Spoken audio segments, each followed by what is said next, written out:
naman natutuklasan na food tripan dito sa may San Pedro, Laguna. Nag-o-offer lang naman kasi sila ng mga authentic at famous Indian cuisine na tsak ko magugustuhan ng panlasa nyo. Kaya tara, food trip po to, food trip tayo, geng geng!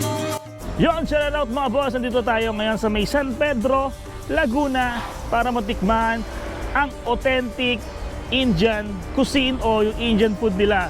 Hatid dyan ang Kid Indiano. Ayan o, Kid Indiano. Kaya mga boss, food trip mo to? Food trip tayo? Geng geng! Paano nga ba pumunta sa Kid Indiano? Naku, napakadali lamang. Kung galing kayo sa Laguna or sa Santa Rosa at nakita nyo na yung Robinson Galleria South, ibig sabihin lamang yan malapit na kayo sa Kid Indiano. Kung galing naman kayo ng Muntinlupa o ng Manila at nakita nyo na yung Robinson, ibig sabihin nun, lagpas na kayo. Welcome to Kid Indiano Biryani and Famous Indian Cuisine. Tara mga boss, samahan nyo ako at pasukin ang kanilang restaurant. Ang kanilang restaurant nga pala ay fully air-conditioned, malinis at maayos. At ang kanilang store is 2 PM to 11 PM. At sobrang maasikaso din ng mga crew nila rito o yung kanilang mga staff. At napakagalak ko nung gabing ito dahil nagkaroon na naman ako ng bagong kaibigan na Indiano. Yan, siya nga pala si Sir James.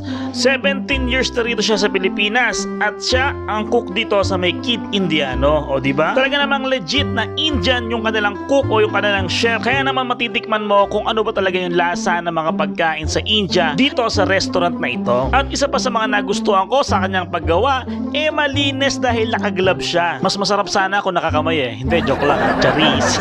Sa mga oras nga na ito ay nagbabalot siya ng samosa. Ito yung dinurog na patatas at iba't iba pang spices. Yan. At lulutuin siya sa mainit na mantika. Ang samosa talaga ay isa sa mga sikat na Indian delicacy. Kaya naman lahat ng mga Indian restaurant ay may ganitong pagkain. At ito pa nga ang mga Indian food na kanilang ino-offer, ang chole bhatura, mutton biryani. Yan. Alam ko goat ang kanyang karne na gamit. At marami pang iba pero ito talaga ang hook na hook ako. Ang pani puri yan. Isa yan sa mga paborito ko. Tapos na tayo sa pagluluto. Dito tayo sa ating paboritong part, ang mag-food trip. Kaya tara, food trip po to? Food trip tayo, gang gang, dito sa may Kid Indiano. Si Caitlin Pica, isa po ako sa staff ng Kid Indiano and nandito po yung isa sa mga bestseller po namin. At ito po yung chicken biryani. Pwede po siyang regular and sharing po kung gusto niyo po ng kung grupo po kayo. Yung ating chole bhatura. Bread po siya na dinidip po siya dito.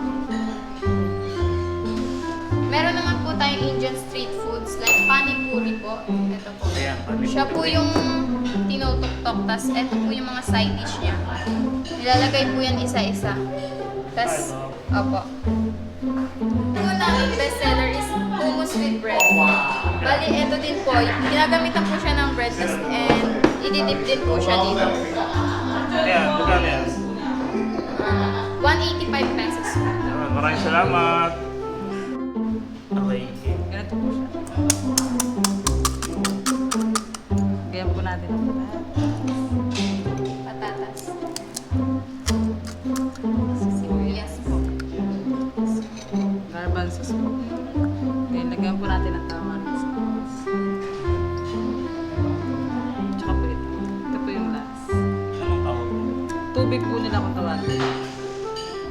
Tubig po. Tubig po ang tawag po sa Opo. kanila.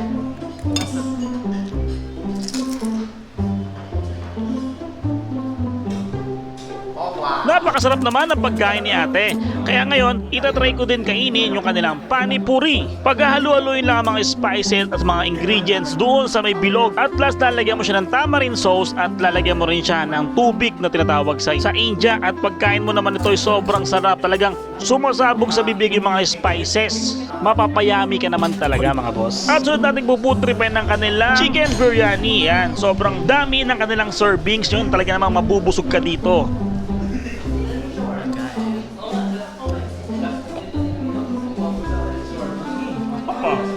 Ito. Ang lasa niya, oh. Tapos, ako yung basmati rice niya. Hindi siya yung parang medyo mango. Talagang authentic. Sarap.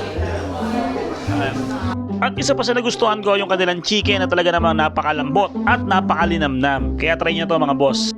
Ito yung mga masasabi ko sa na-experience ko dito sa Kid Indiano. Tiyak na magugustuhan dito ng mga first time nakakain ng mga Indian cuisine. Bakit? Kasi sa lasa, balancing-balanse. Hindi siya ganong katatapang, lalong-lalo na yung mga spices at yung aroma. Niyatsak ko, napapatok talaga sa lasa nyo. Lalong-lalo na sa mga nagtrabaho sa Middle East, yung mga kakababayan natin ng OFW na namimiss na nila ang pagkain ng mga ganitong putahe. Kaya pa ngayon yung mga boss yayain ng pamilya, barkada, or ng jowa at mag-date na rito sa Kid Indiano. Dito mo lang yung matatagpuan sa may San Pedro, Laguna. Kaya tara at tikman ang biryani and famous Indian cuisine.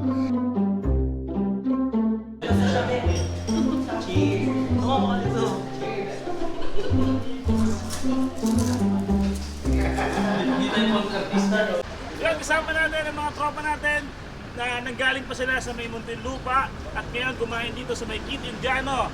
Kaya kain na kayo dito mga boss. Food trip po doon, food trip tayo. Salamat mga boss. Thank you. Support local and small food businesses and thank you for watching.